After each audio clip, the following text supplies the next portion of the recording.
The Silent Harvest. The sun hung low over the remote village, casting long shadows across the withering fields where crops had mysteriously begun to fail in recent months. Riley, a young journalist, arrived at the village with a notebook and a camera, determined to investigate the strange disappearances. The villagers were wary of strangers, and Riley's questions about the failing crops and missing people were met with cold stares and muttered warnings. Sage, the village's oldest resident, finally agreed to speak, whispering of a dark secret that had long haunted the town. "The harvest depends on more than the soil," Sage told Riley, his eyes filled with years of unspoken fear and regret.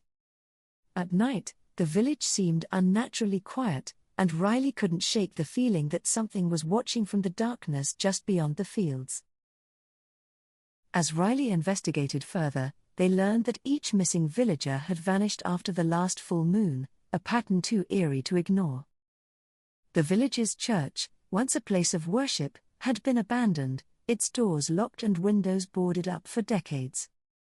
Riley discovered an old book in Sage's home, filled with cryptic symbols and references to ancient agricultural rituals from a forgotten era. The book described a practice called the Silent Harvest, where human lives were offered in exchange for a bountiful crop. Determined to uncover the truth, Riley decided to stay through the next full moon, when the next disappearance was likely to occur. That evening, Riley noticed a group of villagers quietly heading towards the old church, their faces masked and their movements secretive. Riley followed at a distance, the camera hidden under their jacket, capturing every suspicious movement along the way. Inside the church, Riley found a gathering of villagers, led by Harper, a man with an unsettling calm about him. Harper stood before an altar adorned with symbols matching those in Sage's book, his voice rising in chants that chilled Riley's blood. The villagers' eyes were fixed on Harper as he preached about the necessity of sacrifice to ensure the survival of their crops. A bound figure lay at Harper's feet, their face obscured by a sack, struggling against the ropes that held them. Riley's heart raced as they realized the terrifying truth: the villagers were preparing for another sacrifice. Unable to intervene alone, Riley silently retreated, formulating a plan to stop the ritual and save the victim. The following day, Riley confronted Sage, demanding to know why the village had allowed such horrors to persist for so long. Sage admitted that the sacrifices had started generations ago, when the crops first failed and the villagers turned to desperation. "We believed the land was cursed," Sage whispered, and Harper's ancestors promised that blood would cleanse it. Determined to expose the cult, Riley sent an urgent message to their editor, outlining the story and requesting immediate backup. That night, the full moon rose again, casting an eerie glow over the village as Riley prepared to confront Harper. Armed with only a camera and the truth, Riley returned to the church, knowing time was running out for the next victim. Inside the church, Harper and his followers had already begun the ritual, their chants growing louder as Riley crept closer. Riley's camera flashed, breaking the silence as the cultists turned, their expressions twisting with anger and fear. "Stop this madness," Riley shouted, stepping forward, but Harper only smiled, his eyes gleaming with fanaticism. Harper calmly claimed that the ritual was necessary, that without it, the land would die, and the village would starve. Riley's heart pounded as the villagers hesitated, torn between Harper's words and the undeniable evidence of their crimes. One of the villagers, a young woman named Lily, stepped forward, her voice trembling as she pleaded for an end to the killings. Harper's smile faltered as Lily's words spread doubt through the crowd, weakening the iron grip he'd held over them for years. Seizing the moment, Riley pulled the sack from the victim's head, revealing a terrified teenager from a nearby farm.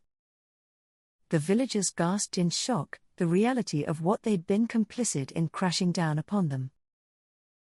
Harper's calm demeanor cracked, and he lunged toward Riley, but the villagers, now awakened to the horror, held him back. In the chaos, the villagers overpowered Harper, dragging him to the ground as his chants turned to desperate screams. Sage appeared in the doorway, watching as his village finally broke free from the cycle of blood and fear. The ritual was over, but the cost of the villagers' silence over the years weighed heavily in the church's oppressive atmosphere. The authorities arrived the next morning, taking Harper and his closest followers into custody, but the damage was already done. The villagers, now free from the cult's control, faced the daunting task of rebuilding their lives and their community. Riley stayed long enough to document the aftermath, speaking to villagers who had lost loved ones to the sinister practice. Though the crops would still struggle, the village had finally freed itself from the shadow of the silent harvest. Sage, guilt-ridden, confessed to Riley that he had once been part of the cult, but had left before the sacrifices began. "I thought I could protect them by staying silent," Sage muttered, "but all I did was let the horror continue." Riley's story went viral, exposing the horrors of the village and the lengths people would go to in the name of survival. As the village became the focus of national attention, some wondered if more such cults existed in other isolated communities. Riley left the village, but the memories of what they had witnessed would never truly leave them. The village may have been saved, but Riley couldn't shake the feeling that the cult's influence still lingered in the shadows.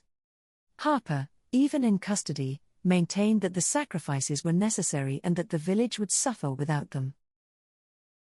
The villagers tried to move on, but whispers of strange happenings in the fields persisted, fueling fears that the curse remained. Riley continued their journalistic work, but the experience had left them changed, haunted by the darkness they had uncovered. The villagers, now divided between hope and fear, struggled to break free from the legacy of their past. Sage passed away quietly, leaving behind a journal filled with details of the cult's history and his regret for not acting sooner. Riley, reading Sage's journal, realized that the cult's origins went even deeper than anyone had imagined, stretching back centuries. The village may have escaped the ritual's grip, but the ancient beliefs that had driven the sacrifices would not fade easily. As Riley drove away from the village for the final time, the fields stretched out in every direction, silent and still. The wind whispered through the dry stalks of corn, carrying with it the weight of the village's dark history. Riley looked back one last time, knowing that some stories leave scars that never truly heal. The road ahead was long, but Riley knew that they would never stop searching for the truth, no matter how dark it might be.